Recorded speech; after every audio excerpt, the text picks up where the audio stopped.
This is the Politically Speaking Hour on St. Louis on the Air. From St. Louis Public Radio, I'm Jason Rosenbaum. Okay, I signed. All right, thank you. Earlier this week at the pageant in St. Louis, supporters of a bid to repeal Missouri's abortion ban kicked off their initiative petition campaign. They're seeking to place an amendment in the state's constitution that would allow the procedure up to what's known as fetal viability. That's defined in the amendment as the point in a pregnancy where healthcare professionals determine there's a significant likelihood a fetus would survive outside of the womb without extraordinary medical measures. Backers of Missourians for Constitutional Freedom's amendment need tens of thousands of signatures by early May for their measure to go before voters later this year. But they've expressed cautious optimism thanks to people like Enola Proctor, who signed on to the petition at this past Tuesday's event. It would return health care to women and their doctors where it fundamentally belongs. But in addition to convincing a diverse cross-section of the state to sign on to the measure, backers of Missourians for Constitutional Freedom's plan will also have to deal with organized opposition. Joining me in studio today is Mallory Schwarz with Missourians for Constitutional Freedom. Mallory is also the executive director of Abortion Action Missouri. Mallory, welcome. Thanks so much for having me. So this amendment would place into the Missouri Constitution language allowing abortion up to what's known as fetal viability. Can you kind of explain what that means? Yes. Fundamentally, what this amendment would do is end Missouri's cruel abortion ban. Right now, every week, Missourians are being denied abortions and forced to continue even life-threatening pregnancies against their will, risking their health and lives as a result. What this amendment would do is put the decision-making around this personal health care decision back in the hands of a patient with the consultation and support of their provider. Why? There were a number of potential initiative petitions that your group had at least submitted to the Secretary of State. Why did you decide to go with fetal viability instead of like 24 weeks or no gestational limit at all? There was a lot of research that went into this process over the past year, nearly a year since those petitions were first filed. And we also saw over the year the constant attacks of our state trying to undermine and slow down this process. And so what it came down to in the end is we have a petition in front of us that the majority of Missourians support and that will end our state's abortion ban.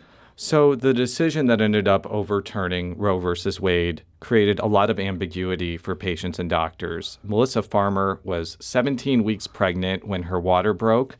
When she arrived at a hospital in Joplin, she got the hardest news a parent could receive. She had a rupture, and it meant that her child could not survive, and it could put a farmer's life in danger. But instead of performing an emergency delivery, the doctors turned her away because under Missouri law, this was an abortion. They informed me that our daughter was no longer going to survive and that my life was in danger. And normally they would be able to intervene. But because Missouri law was not clear, they recommended that I leave the state to get care. That was Melissa Farmer, who spoke to St. Louis on the Air last year. Farmer did eventually get an abortion, but she had to go to Illinois. And the reason I'm bringing this up is I want to get a sense of how this amendment would affect people like Farmer. Yeah, Melissa is sadly one example of many Missourians who are facing similar challenges and fearing for their own health and lives. Right now, pregnant Missourians have no options. Even people like Melissa with planned and wanted pregnancies are scared to be pregnant because they know if they face an unexpected complication, there are no options available to them in their own communities with providers that they trust. Their only option, as Melissa faces, is to flee their state. This amendment will ensure that patients facing the most dire circumstances can feel safe, knowing that their provider has the discretion and ability to provide the care that they need. So just to be clear, though, if this ends up passing, it wouldn't make the abortion ban vanish immediately. There would have to be like lawsuits to bring it down, as well as a lot of other abortion restrictions. Is that a fair assessment? Because this is a change to Missouri's constitution, what it would do is make a slew of existing restrictions and regulations and attacks on abortion unconstitutional. There would be legal action required, but it changes the very basis for the laws that exist today. So, Mallory, Missourians for Constitutional Freedom, the campaign has raised nearly $3 million in just large donations of $5,000 or more in just a few weeks. And it's also attracted thousands of volunteer petition gatherers. What do you think this means for the future, immediate future, especially of your campaign? What it means for the immediate future is that there are people across our state who already have committed to taking action and are actively mobilizing into this campaign. As you mentioned, the campaign has raised more than $3 million in just 2 weeks. There are more than 5,000, probably 6 today, who have signed up to collect signatures and take action. We have a limited time to do that, but we have the people and resources needed to make it possible. I'm glad you mentioned volunteers, because also in the studio today is Lisa Williams, a longtime volunteer and organizing fellow with Abortion Action Missouri. And she's one of thousands of Missourians who signed up to gather signatures. Lisa, welcome to the Politically Speaking Hour on St. Louis on the Air. Thank you, Jason. What prompted you to get involved in this campaign? Well, when the Dobbs decision overturned Roe v. Wade, I was so angry. And I knew that I needed to do something to channel that anger. And so I started volunteering with Abortion Action because I believed that that was the best way that we were going to get the law changed. Have you ever gathered signatures for anything before? Yes, I have. In fact, I've been gathering signatures for about 12 years now. First campaign I worked on was in 2012, and I've worked on a number of them since then. I think this is a lot different from other initiative petitions we've seen, because a lot of those campaigns usually involve people who are paid, but the fact that there are so many volunteers for this has really caught a lot of people. I wouldn't say it's caught a lot of people off guard, but it's certainly gotten a lot of people's attention. What do you think that means, that there are so many people willing to get signatures for this? Well, yes, the response has been kind of overwhelming, really. I believe that in 2018, when they had the referendum to fight the right to work, there were thousands of volunteers who volunteered at that time to collect signatures and set a record for it. But in just the first couple weeks, we have already surpassed that record. And so I believe that the reason is because Missourians don't agree with this ban, and they want to take the matter into their own hands because the politicians have not listened to their will, and so they are taking it into their own hands to make it into law. So how intensive is the training to gather these signatures, especially if they're first-time people? Like, there is probably a lot of education that has to go to people that are asking for these signatures. Is that a fair assessment? Right. Well, I mean, it's a legal process, so we want to make sure that every signature that we get counts. So we want to make sure that it's valid. And to do that, we do have to train the volunteers to understand the process and make sure that they are collecting to get valid signatures. And Mallory, for people that have never signed an initiative petition before, what does somebody have to actually put on a petition for their signature to be valid? Yes, great question. To sign a petition in Missouri, you must be a registered Missouri voter. And it's great for people to go check now and know what congressional district you're in and what county you live in, because that's examples of the information that are on each petition page. You will sign your name. You will share your address. That address must match your registered voter file address. And then the volunteers collecting will help you do the rest of it. Now, oftentimes when reporters like myself talk about ballot initiatives like this, we say you need more than 171,000 signatures. But it's a lot more complex than that. You have to actually get a certain amount of signatures in 6 of the 8 congressional districts. Explain what that process is and how it affects your ability to get on the ballot. Yeah, so in order to get on the ballot for a constitutional change to the amendment, the number of signatures collected must be 8% of the voters in the last gubernatorial election and must be collected in 6 of 8 congressional districts. So that math can break down in a couple of different ways, but the final number, you are correct. It's over 172,000 signatures, and we have until May 5th to get it done. Now, because it's 6 of 8, and you can't just get all of your signatures in heavily Democratic congressional districts, your campaign is going to go into some places with people that vote for Republican candidates and maybe Republican candidates that voted for this abortion ban.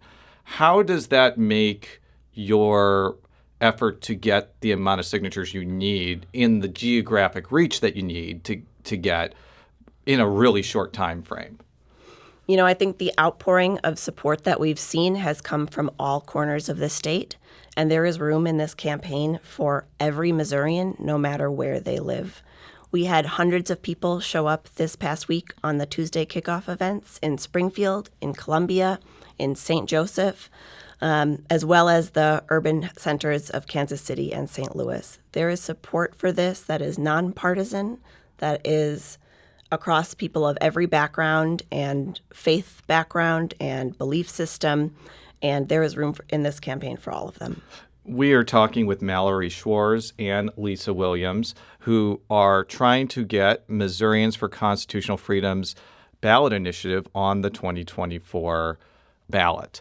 Now, Lisa, I actually met you at the pageant, and what was kind of the reaction of people that came up to you and I assume wanted to sign the petition? I don't think that they would be going to the pageant if they weren't interested in doing it. Right. Yeah. They were there to be among the first in the state to sign, and people were so excited. I was just, like I said, kind of overwhelmed by the response that we got, and the energy that was in the room that evening was amazing. Do you kind of have a sense of like if there's going to be other events, and this could be a question for both of you, that people could come and sign similarly to what happened earlier this week? Yeah, for folks who want to get involved and come and sign their petition or sign up to be signature gatherers, the best way to find that information is at moconstitutionalfreedom.org on our events page.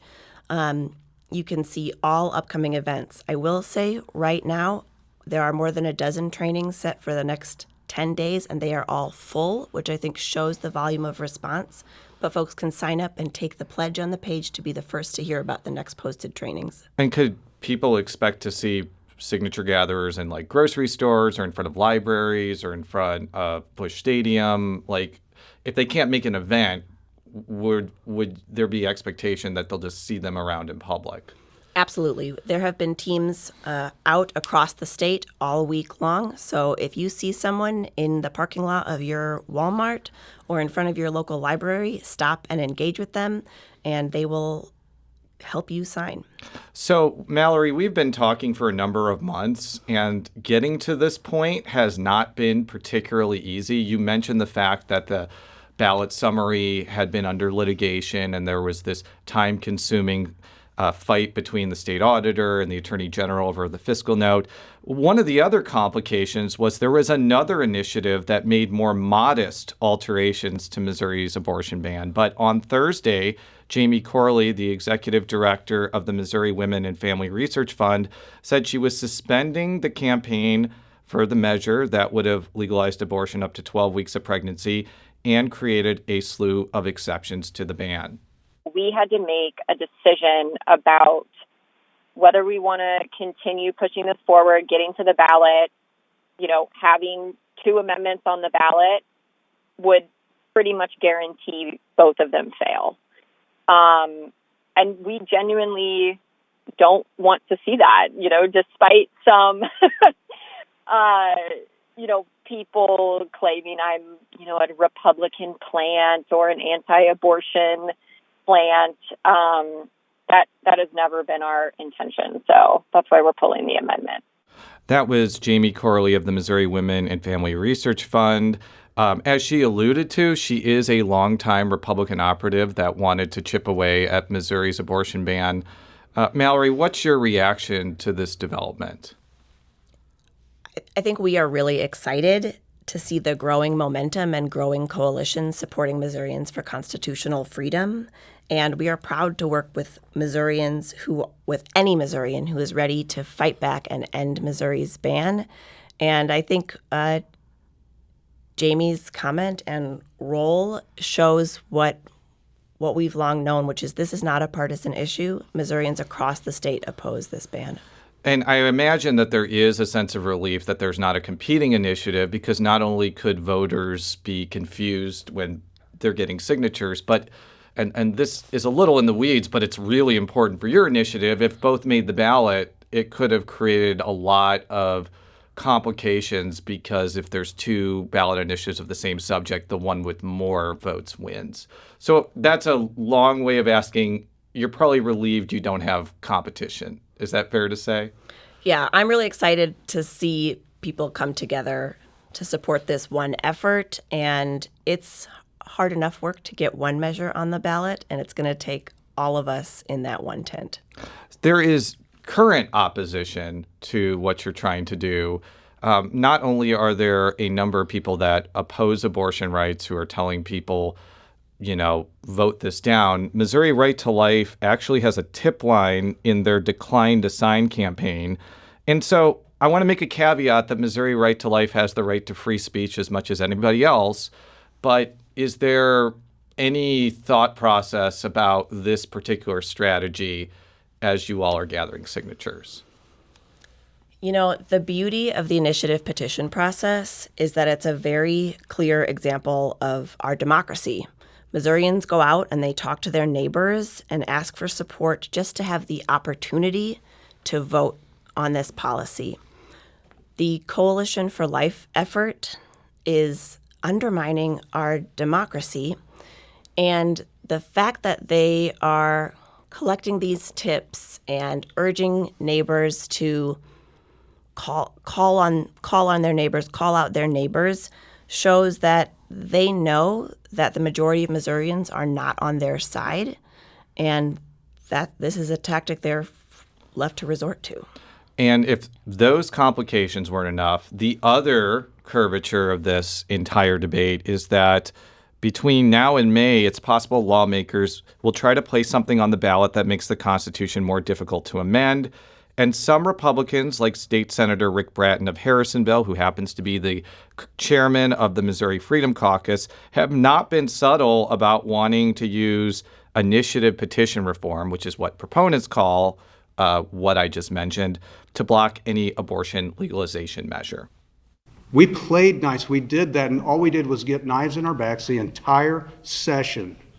And so, at this point where there's so much at stake, gloves are off, and we're willing to do whatever it takes to protect life and to ensure that our Constitution is protected. That's what we swear an oath to protect and defend. That was Rick Bratton, a Republican from Harrisonville, talking about how he wants to use what he calls initiative petition reform to try and stymie any effort to legalize abortion in the state.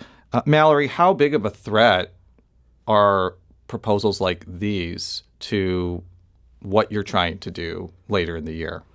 Politicians in Jefferson City have been obsessed with dismantling majority rule and the initiative petition process for years now, way before we even had this opportunity in front of us to use the initiative petition process to end the abortion ban. They are talking about it in the context of abortion, but we know their real intent is to take away the power from Missourians. Is there any preference from your coalition about whether this goes on the ballot in August or November? For reference, that's Governor Mike Parson's decision, and you got to get enough signatures for that decision to even happen. But the reason why that question is important is it's very possible that lawmakers may put the initiative petition changes in August as a way to try and make the threshold larger for abortion legalization in November. I can't pretend to know what is in Mike Parsons' head or what he will do, so I won't try. I think right now we are focused on the 87 days we have left in order to get the signatures we need to get this on the ballot. I'm going to ask both of you one final question. I'll start with Mallory. What do you think is at stake over the next 87 days? Everything is at stake for families and anyone with the ability to be pregnant in Missouri. We have a fundamental opportunity to take back a freedom that was stolen from us and to end Missouri's abortion ban. It's going to take all of us coming together to do this, and the stakes could not be higher. Lisa, what's at stake over the next 87 days? I believe that what's at stake is the right of all Missourians to choose for themselves whether or when they will start a family and to get the health care that they want and need in their own community. That currently is not the case in Missouri, and we, through this process, have the ability to give Missourians that right back.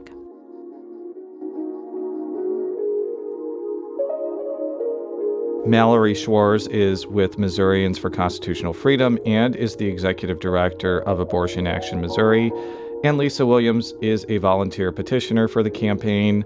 Lisa, Mallory, thank you so much for joining us. Thank you so much.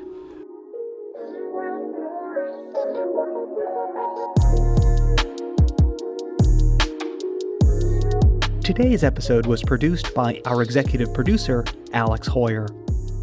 Audio engineering and podcast design by Aaron Dorr. St. Louis on the Air is a production of St. Louis Public Radio. Understanding starts here. St. Louis on the Air proudly supports local artists by using music from Life Creative Group. Do you find yourself regularly listening to episodes of St. Louis on the Air? Suggest us to a friend you think might enjoy our conversations. And leave us a review and rating on Apple Podcasts on the App Store. It's the simplest way to help people discover our show. Thanks. St. Louis Public Radio is a member-supported service of the University of Missouri St. Louis.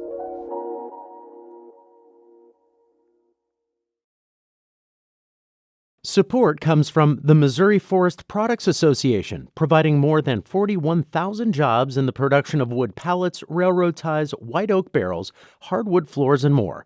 Details at choosewood.com.